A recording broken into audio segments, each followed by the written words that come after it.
homed in on the words that only she could hear. Theodore? Anxious, Sophie concentrated on the name, hoping that her perceptiveness would lead her to find the meaning behind the woman's fear as she spoke the man's name. Again, centering every ounce of her psychic abilities on the emotions felt by this woman, she experienced a stabbing fear so great she felt panicky. Acknowledging her gift, yet sometimes unsure of her own power, Sophie felt the force of the woman's complete and utter fear spread through her nervous system like an electrical jolt. Leaning forward in the chaise lounge, Sophie catapulted from her visions of another's past and became instantly aware of her present surroundings. She was sitting in the backyard, her pack of cigarettes lying on the small table beside her. Her hands shook as she reached for the lighter and smokes. This dream, this vision, this clairsentience, if that's what had just happened, was unlike anything she'd ever experienced. Last year, she'd discovered this ability when 2 children had gone missing. She'd been able to touch their possessions, feel their emotions in real time, seeing through their eyes as they'd been led down into a dank basement in Charleston. By the grace of God, the police found them before they were shipped off to a known pedophile. But this experience was different. She knew she was seeing through the woman's eyes, and the woman had lived in the early 1920s. Sophie could almost feel the lightness of her undergarments, something very different from the corsets of the previous decade. Most likely she was wearing a chemise or a camisole and bloomers. Her low-waisted gown with the just-below-the-knee hemline and the bodice typical of the time was made of the finest silk, embellished with rhinestones that sparkled when the right lighting hit them. She was waiting at the top of the staircase for her husband. All of this Sophie knew. That's it, Sophie thought. Theodore was the woman's husband.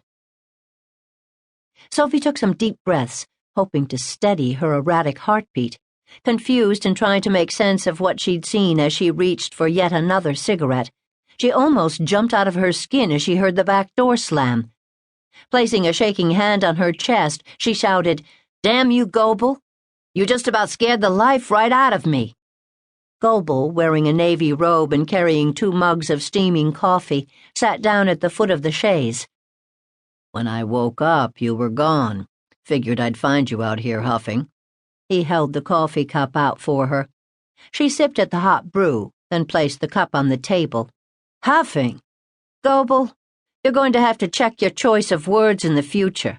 Do you really know what huffing is?" Sophie didn't want to talk about her dream, her vision, just yet. Still, the world's leading expert at changing the subject when it suited her, most often to distract her from her own thoughts, she raised an eyebrow, demanding an answer.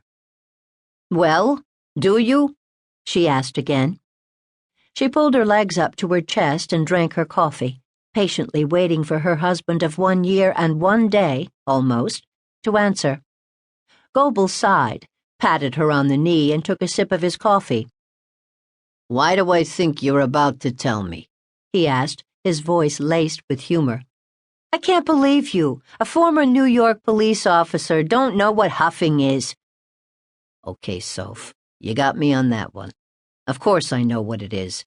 It's called all kinds of names, bagging, dusting, sniffing, all ways to partake of a chemically soaked rag or a can of something like cooking spray or Freon, and I'm sure there are more than even I know. But yes, to answer your question, I know what huffing is. Next time I refer to your cigarette habit, I'll make sure not to use the word huffing. So now that that important information is out of the way, I would love to know why you, my intelligent and sexy wife, are lounging in the backyard in the wee hours of the morning." Sophie couldn't help it. She laughed. God, she loved this man. He knew her too well, but in her case it was a good thing. "I wanted to huff." They both laughed at her words. "Seriously," Goebel coaxed.